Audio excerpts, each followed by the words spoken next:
Le président provisoire, Josselin Privert, accompagné du Premier ministre Enex Jean-Charles, a procédé ce jeudi à l'installation de la commission de vérification et d'évaluation électorale. Dans son allocution de circonstance, le chef de l'État a rappelé aux membres de la commission l'importance de la mission que leur a confiée la nation en vue de garantir la relance en toute confiance du processus électoral. Et de leur côté, les commissaires, par la voix de leur président François Benoît, ont pris l'engagement de mener leur mission à bien, et ce, en toute âme et conscience. Au Palais national, ce 28 avril, le président provisoire de la République, Josselin Privert, et son premier ministre, Enex Jean-Charles, a procédé à l'installation de la commission de vérification électorale.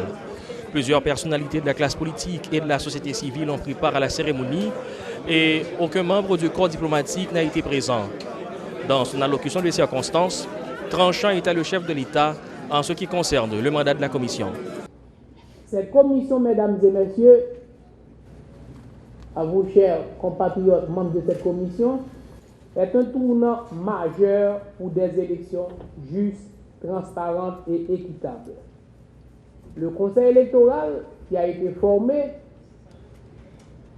a fait savoir qu'il fait face à un blocage. Vous êtes appelés à débloquer la situation.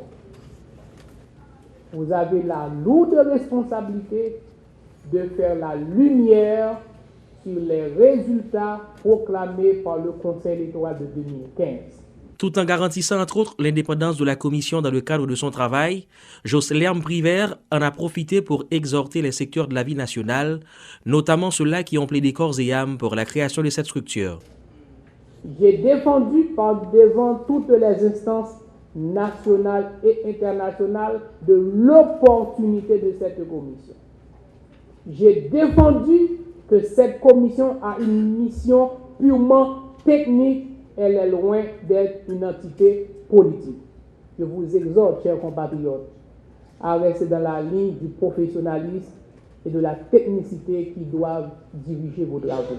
De son côté, le président de la commission, François Benoît, s'engage à exécuter sa mission dans les meilleurs intérêts de la nation. L'ancien conseiller électoral s'est montré serein, malgré les doutes exprimés par certains secteurs en ce qui a trait à l'agenda de la structure qu'il dirige. Car il est de notre devoir de prendre ses responsabilités de façon à assurer que les intérêts de la nation sont préservés et surtout que l'enclenchement ou le réenclenchement du processus électoral se fasse dans un climat de confiance. Car le travail que nous nous proposons de faire sera d'abord et avant tout un travail de citoyen. Merci encore à vous tous de nous avoir fait confiance et nous allons mériter de cette confiance. Et comme je le dis bien souvent, si vous n'avez rien à vous reprocher, vous n'avez rien à faire. Entre contestation et tractation, la commission de vérification électorale a ainsi été installée ce 28 avril au Palais national. Michel Pierre-Éric, Pierre-Wilfried Sanon, Marc-Donald Jean, Gédéon Jean et François Benoît sont donc investis de mandat de 30 jours calendaire pour rétablir ce que des politiques appellent la sincérité des votes qui ont été exprimés lors des élections du 9 août et du 25 octobre. Il est à noter cependant que des partis politiques, en particulier le parti haïtien Tête-Calé, dénoncent le caractère inconstitutionnel de la mise en place de cette commission. Depuis le Palais national, Éloge Milfort et Ronald Saint-Amour pour Télémétropole.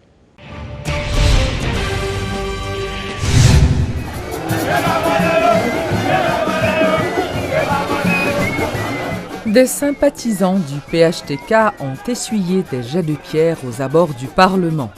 En effet, une manifestation du PHTK qui réclamait l'organisation du second tour des élections présidentielles a été la cible de casseurs à la fin de leur parcours au centre-ville. Des pare-brises de plusieurs véhicules ont été cassés. Les forces de l'ordre ont dû intervenir pour calmer la situation. Énième manifestation du parti haïtien Tête-Calé, PHTK, à travers les rues de la capitale, pour notamment réclamer un calendrier électoral de la part du Conseil électoral provisoire, pour réclamer la tenue du second tour des présidentielles de la part de l'exécutif, mais aussi pour dénoncer la mise en place de la commission de vérification électorale.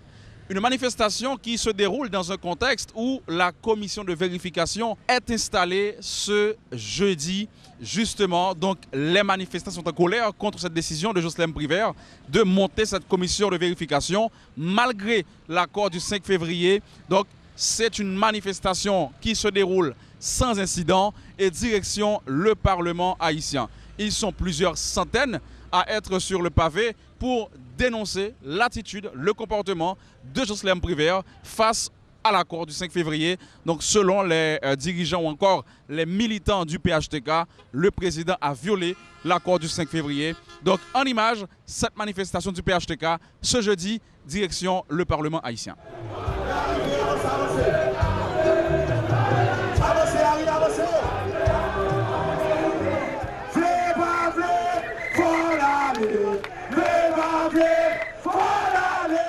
C'est un refrain qui a résisté au poids du temps et qui a servi la cause de plusieurs secteurs dans de nombreuses batailles. Seul le nom à la fin change. Après Aristide, puis Préval et Martelly, c'est Josselin Privert qui en fait les frais aujourd'hui. Le chant garde le même ton, mais la couleur politique des bouches qui l'entonnent change et le PHTK s'en sert aujourd'hui pour animer le béton. Ces centaines de partisans et de sympathisants du parti haïtien Tête-Calais ont voulu ce jeudi lancer un message aux parlementaires en réclamant la destitution du chef de l'État provisoire.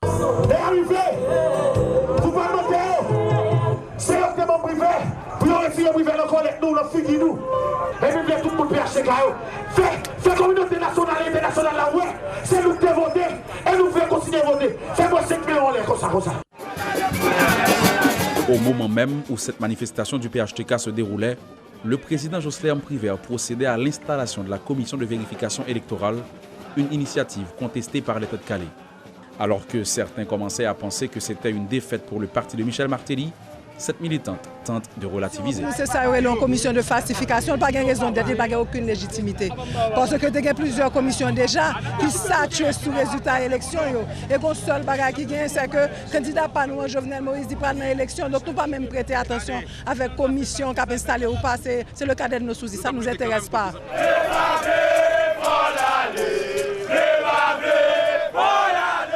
Le Parlement était la destination finale de cette manifestation, durant laquelle il a été clairement demandé aux parlementaires de destituer Josselin Privert qui a violé l'accord du 5 février. C'est aussi devant le Parlement que les manifestants ont essuyé des jets de pierre, de mains inconnues, bilan, plusieurs pare-brises de véhicules cassés et un mouvement désormais entaché d'actes de violence.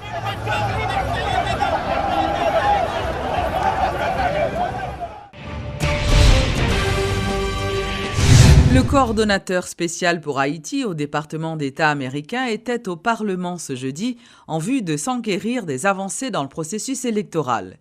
Parmi les sénateurs qui se sont entretenus avec Kenneth Merten, les opinions divergent. Selon les membres du bloc majoritaire, les États-Unis, par le biais du diplomate, tentent de mettre la pression sur les autorités haïtiennes pour que le second tour des élections se réalise sans la vérification électorale par une commission. En revanche, les sénateurs du bloc minoritaire évoquent, eux, de simples échanges effectués avec le diplomate. C'est une très belle rencontre et il y a environ 17 sénateurs présents. Et moi-même comme président de séance là, comme président du Sénat, et nous avons géré la rencontre là très bien. Il y a environ 12 sénateurs qui prennent la parole. Je pense que c'est une très belle rencontre et je pense que c'est une très belle rencontre. Je pense que c'est un bon dialogue et échange qui fait entre les sénateurs et les diplomates. Qui ça diplomate de nous-mêmes? Bon, ils ont exprimé inquiétude face à un gouvernement provisoire. Est-ce que son gouvernement qui est là pour une transition qui pour une longue durée? Est-ce que le processus électoral lui-même qu'il est la fait? Comment nous comprenons? Nous-mêmes, opinions partagées au niveau des sénateurs. Et chaque sénateur exprime et point de vue par eux. C'est tout à fait normal. Et eux-mêmes dit tout eux-mêmes comme bon voisinage.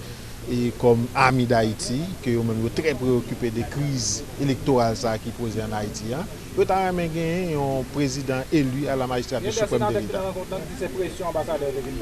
Et moi-même, comme vice-président et président AI, j'ai une obligation de réserve et j'ai des bagages que moi-même je n'ai pas dit. même estimé son une très belle rencontre qui fait entre les sénateurs et les médecins. Est-ce que Manuel a une projection à venir Jocelyn Privert, puisque date 14 mai après arriver? Et il y a des dialogues, il y a des réflexions qui commencent à être faites au niveau du Sénat de la République. Nous, c'est des hommes politiques, des hommes d'État, et nous avons responsabilité.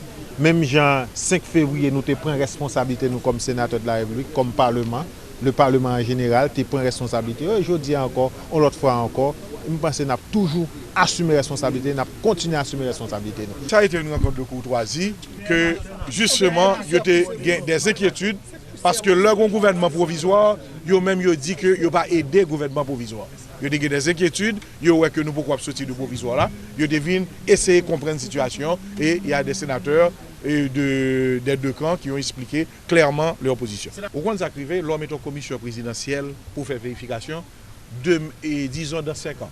Un président pas satisfait de résultats élections, la met en commission présidentielle, la fait vérifier, la annuler, et là ça lui-même la fait élection pâle.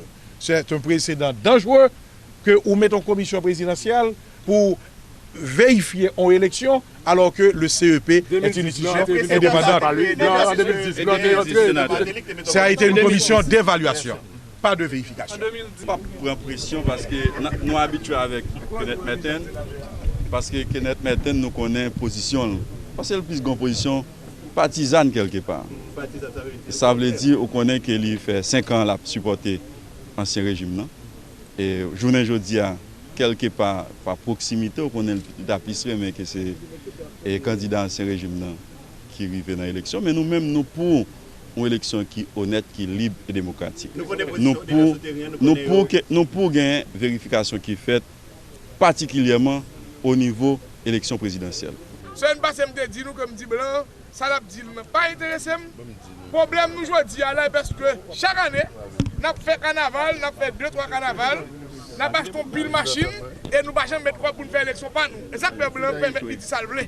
Je veux dire, il est clair pour nous, l'élection a fait le gouvernement haïtien décidé pour le faire à CEP haïtien. Et moi-même, ils ont maintenu le dernier dimanche d'octobre 2016 pour l'élection faite. Une centaine de cas de contestation pour les élections municipales seront entendus à partir de la semaine prochaine. Le vice-président du Conseil électoral, Maître Carlos Hercule, qui en a fait l'annonce, a aussi fait savoir que le BCEN sera constitué et que les évaluations des précédentes étapes du processus se poursuivront. Environ 100 cas pour l'attendre. Gagner certainement 2 cas de députation, qui prend le temps de tout parce que là nous arrivons nous joindre que yo pas de signature, juge yo pas signé yo pour aller en reproduction. Il y a une centaine de cas qui attendent. Il y a attendé semaine prochaine. Moi pas dire exactement qui joue parce que faut que nous mettions toute l'infrastructure en place et nous connaissons à faire bagaille débloquer l'argent, il y a un problème à ce niveau. Donc c'est sûr que semaine prochaine n'a pas passé pour BCEN non, il n'est pas constitué.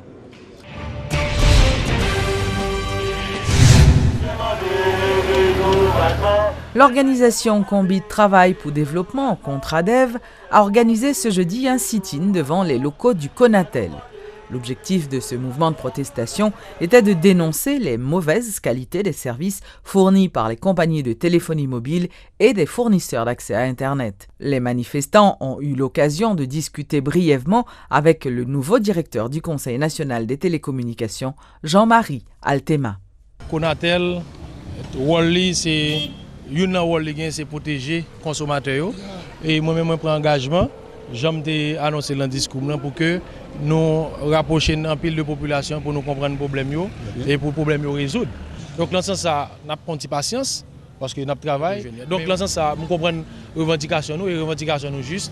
Sauf que, je dis que il y a des problèmes qui sont posés là, qui n'ont pas de responsabilité. Conatel, c'est un coup, on arbitre le match football.